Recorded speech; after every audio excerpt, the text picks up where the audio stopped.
इस लेक्चर में हम general Lachit Borphukan of Ahom kingdom के बारे में पढ़ेंगे। ये जनरल लचित बोरफुकान कौन थे? ये अहोम किंगडम था ना जो असम में, उसमें ये मिलिट्री में जनरल थे, लचित बोरफुकन। ये आप इनके स्टैचू में देख सकते हो, ये जी बोरफुकन, लचित बोरफुकन। ये अभी रिसेंटली न्यूज़ में क्यों है? क्योंकि प्राइम मिनिस्टर ने बोला है कि 7th century Ahom general Lachit Borphukan is symbol of India's आत्मनिर्भर मिलिट्री माइट।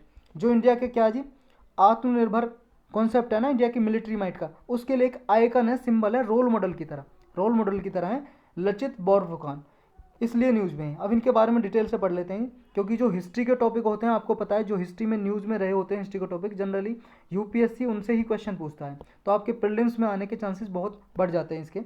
इनका जन्म होता है जी 24 नवंबर 1622 को, बोरफुकान का।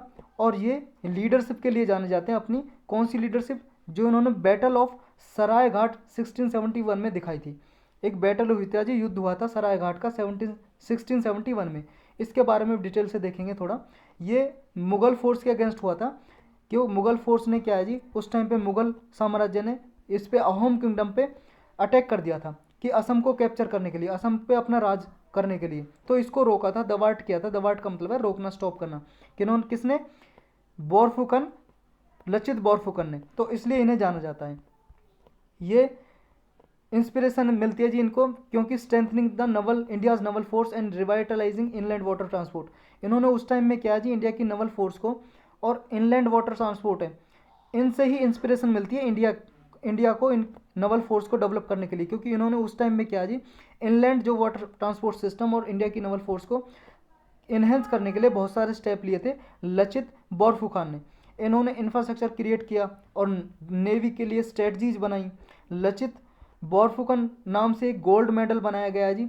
वो मेडल किसको दिया जाता है? लचित बोरफुकन गोल्ड मेडल, वो उनको अवार्ड किया जाता है जी, उनको दिया जाता है जो नेशनल डिफेंस एकेडमी में बेस्ट कैडेट होते हैं, मतलब बेस्ट जो परफॉर्मेंस देता है नेशनल डिफेंस एकेडमी में, उसे ये दिया जाता है लचित बोरफुकन गोल्ड मेडल। ये मेडल कब इंस्टीट्यूट किया गया था, कब बनाया गया था? ये 1919 में बनाया गया था जी, 1999, 1999 1999 में, to inspire the defence personnel. जो डिफेंस में क्या जी, रक्षा में जो कर्मचारी हैं, पर्सनल हैं, उनको इंस्पायर करने के लिए बनाया गया था। To emulate Borphukan's heroism and sacrifice. जो बोरफुकन के सेक्रीफाइस दिया था, बलिदान दिया था, और जो उनके हीरोइज्म वाले काम थे उनको याद करने के लिए एक तरह से ये बनाया गया था। और जो लचित बोरफुकान है जी, उनकी मृत्यु हो जाती है, ही डाइड ऑन 25 अप्रैल 1672, 1672 में मर जाते हैं जी, 25 अप्रैल को। तो अब पढ़ते हैं जी अहोम किंगडम के बारे में डिटेल से। अहोम किंगडम क्या है? अहोम किंगडम, एक तो ये देखो जी, आप मैप में देखो पहले, ये है जी असम का मैप। असम का मैप के साइड में जो दिखाई दे रहा है ये ब्रह्मपुत्र रिवर जी, इसके साइड में जो आपको ये सैडो वाला एरिया दिख रहा है, यहाँ पे था जी अहोम किंगडम। मतलब अहोम का साम्राज्य था, रूल करता था अहोम किंगडम इस एरिया में। अब इसके बारे में डिटेल से देखते हैं। इसको फाउंड किसने किया था, स्थापना किसने की थी अहोम किंगडम की? ये 13th सेंचुरी में जी चोलुंग सुकापा नाम के एक आदमी ने फाउंड किया था जी अहोम किंगडम को। ये राजा थे जी अहोम किंगडम के, चोलुंग सुकापा, ये किंग थे, राजा थे। इन्होंने लगभग 6th सेंचुरी तक अहोम किंगडम ने रूल किया था, 6th सेंचुरी तक असम में। अहोम ने जो रूल किया था 1862 तक, 1826 तक, मतलब 1826 तक, 1826 तक ये रूल किया था। तब तक जब ब्रिटिश गवर्नमेंट ने अहोम किंगडम से एक ट्रीटी की, ट्रीटी ऑफ यान दाबू, क्योंकि अहोम किंगडम को इस ट्रीटी के बाद से, ये संधि, ट्रीटी का मतलब है जी संधि की ब्रिटिश गवर्नमेंट ने अहोम किंगडम के साथ। इसके बाद ब्रिटिश गवर्नमेंट ने अहोम किंगडम को अपने ही टेरिटरी में मिला लिया, इंक्लूड कर लिया। तो तब तक ये अहोम किंगडम का राज हुआ करता था यहाँ पे, इस ट्रीटी से पहले, 1826 की ट्रीटी से पहले। अब यहाँ का पॉलिटिकल सिस्टम कैसा था अहोम किंगडम का, उसके बारे में देखते हैं। अहोम ने क्रिएट किए new state by suppressing the older political system of Bhuyans. यहाँ पे क्या था, असम में पहले ओल्ड पॉलिटिकल सिस्टम था, कैसा था? भूयाज का राज था जी, भूया बोलते थे असम में लैंडलॉर्ड को। लैंडलॉर्ड मतलब जमींदार हुआ करते थे जी, बहुत बड़े बड़े। तो वो राज क्या करते थे, रूल क्या करते थे? भूया। भूया पे क्या जी, इन्होंने इनको दबाया, सप्रेस किया और अहोम किंगडम की स्थापना की चोलुंग सुकापा जी ने। अहोम जो स्टेट है डिपेंड होता था फोर्स लेवर पे, मतलब जो इसके मिलिट्री वगैरह में भी जो फोर्स हुआ करती थी ना, फोर्स लेवर हुआ करती थी। ये क्या है, फोर्सफुली बल के रूप में काम कराया करता था, जिनको बोलते थे असम में पाइक्स। पाइक बोला जाता था फोर्स लेवल को, फोर्स लेवर जो लेबर मतलब काम करने वाले जो पर्सनल होते हैं, कर्मचारी होते हैं जी, उनको बोलते हैं। और इनको पाइक बोला जाता था अहोम किंगडम में। इसकी सोसाइटी कैसी थी? Ahom society. Ahom society clan या खेल्स में डिवाइडेड थी, बटी हुई थी। क्लैंस मतलब गोत्र है जी, खेल बोलते थे वहाँ पे, खेल में डिवाइडेड थी। खेल क्या करते थे? एक सेवरल विलेजेस को कंट्रोल करते थे। मतलब एक मान लो खेल को गोत्र हो गई, क्लेन हो गई, कोई भी बहुत सारे विलेज में उनका जो रूल्स रेगुलेशन बना दी वो चलती थी, जो ये बना देते थे खेल्स। अहोम वर्शिप करते थे जी अपने ऑन ट्राइबल गॉड थे जी। अहोम के अपने ही कुछ ट्राइबल गॉड थे जी, भगवान थे जिनकी ये पूजा किया करते थे, लेकिन उन्होंने हिंदू रिलीजन को भी एक्सेप्ट किया, हिंदू रिलीजन को, हिंदू धर्म को स्वीकार किया। और असमीज लैंग्वेज को, इनकी अपनी लैंग्वेज हुआ करती थी हिंदू, उसके बावजूद इन्होंने हिंदू रिलीजन और असमीज लैंग्वेज को एक्सेप्ट किया, और इनकी भी हिंदू रिलीजन की तरह हिंदू रिलीजन को भी ये मानते थे, स्वीकार करते थे। अहोम किंगडम ने लेकिन कंप्लीटली अपने ट्रेडिशनल बिलीफ को नहीं छोड़ा, did not completely give up. Give up का मतलब है जी छोड़ना। इन्होंने अपने ट्रेडिशनल बिलीफ को नहीं छोड़ा हिंदुज़म अडॉप्ट करने के बाद भी। इन्होंने हिंदुज़म को अडॉप्ट कर लिया, स्वीकार कर लिया, लेकिन अपने जो रीति रिवाज थे उनको फिर भी ये प्रैक्टिस करते रहे, सेलिब्रेट करते रहे।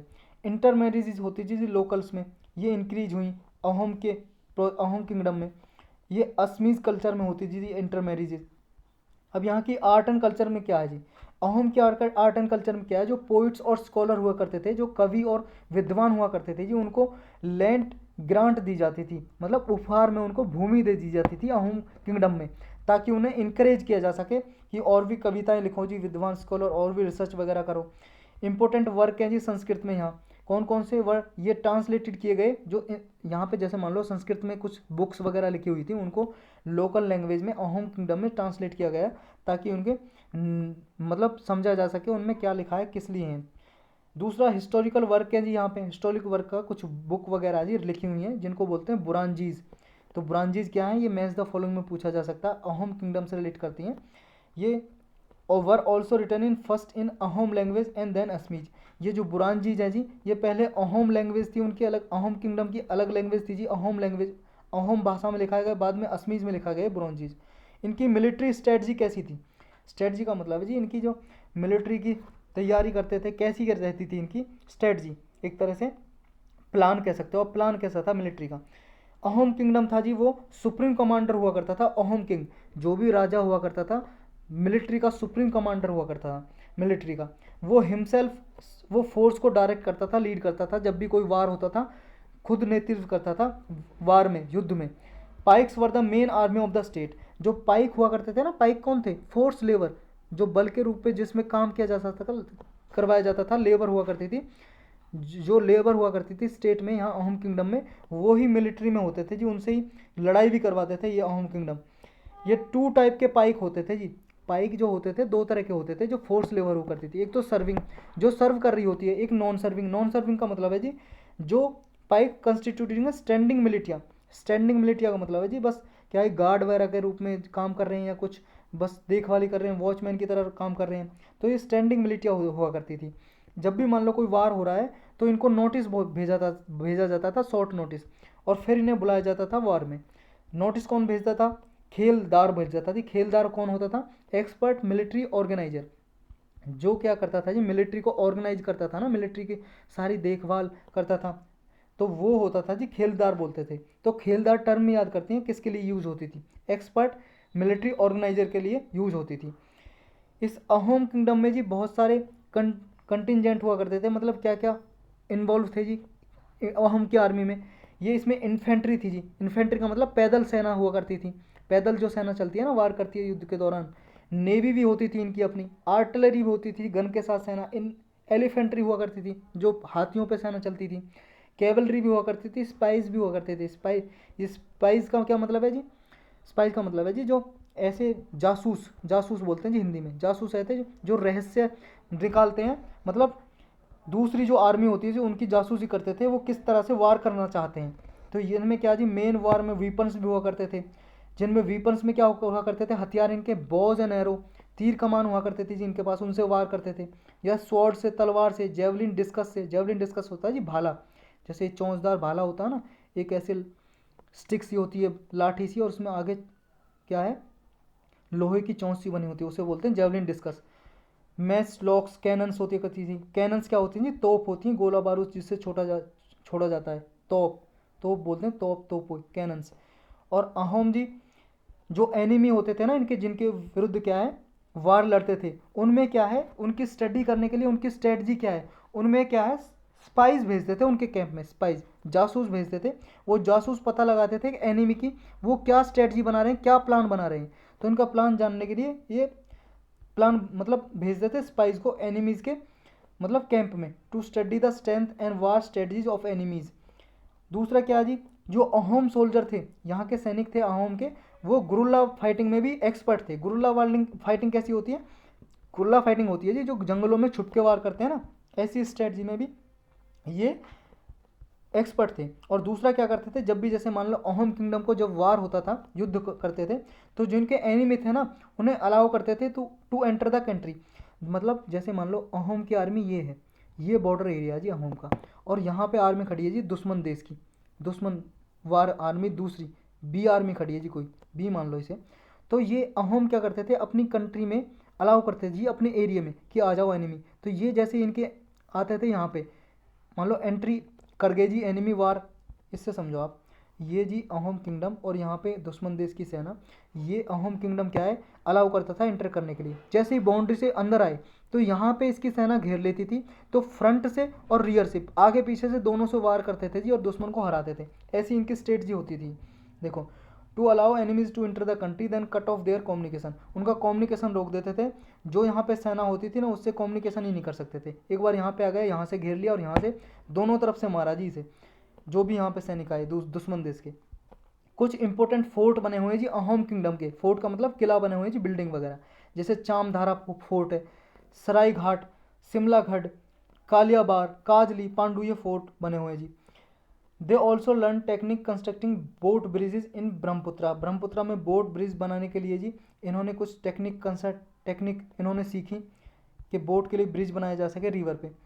इनके बाद जी इनके म्यूचुअल अंडरस्टैंडिंग हुआ करती थी सिविल और मिलिट्री विंग में, मतलब जो मिलिट्री हुआ करती थी जी फोर्स और सिविल अधिकारी हुआ करते थे, उनमें आपस में अंडरस्टैंडिंग होती थी, म्यूचुअली कोऑपरेशन होता था जी।